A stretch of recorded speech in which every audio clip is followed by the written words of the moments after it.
নমস্কার বন্ধুরা, কিভাবে ইলিশ মাছ সরষে ইলিশ করতে হয় দেখুন আপনারা। আমি এখানে ইলিশ মাছ কেটে নিয়েছি, নারকেল বাটা একটু নিয়েছি, লবণ, হলুদ, শুকনো মরিচ, কাঁচামরিচ আর একটু জিরে বাটা, সরষে বাটা, তেল দিয়ে এটাকে মেখে চুলে দিয়ে দেব। কড়াই দিয়ে নিয়েছি, চুলে ধরিয়ে দিলাম।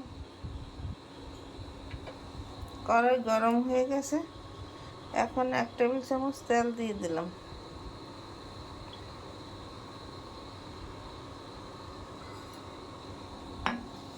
দুই মিনিট পর ফিরে আসছি। মাছ মেখে দিয়ে দিয়েছি, এখন ফিরিয়ে দিলাম।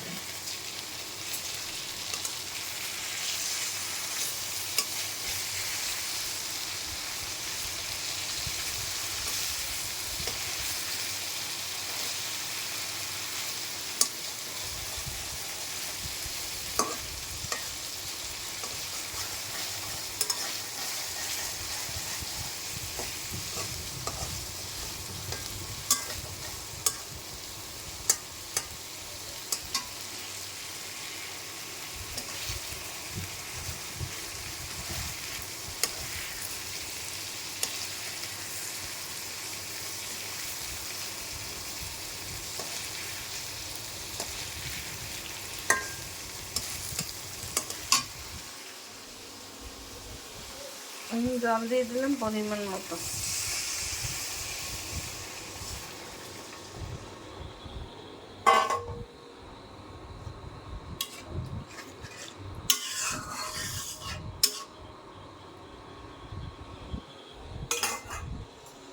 ঢাকনা দিয়ে ঢেকে দেব। 2 মিনিট পর ফিরে আসছি। 2 মিনিট পর ফিরে আসছি, আমি ঢাকনা খুলে দিলাম।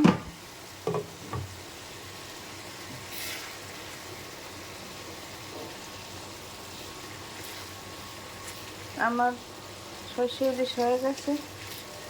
আপনারা এইভাবে সরষে ইলিশ তৈরি করে খেয়ে দেখবেন, খেতে অনেক সুস্বাদু লাগবে।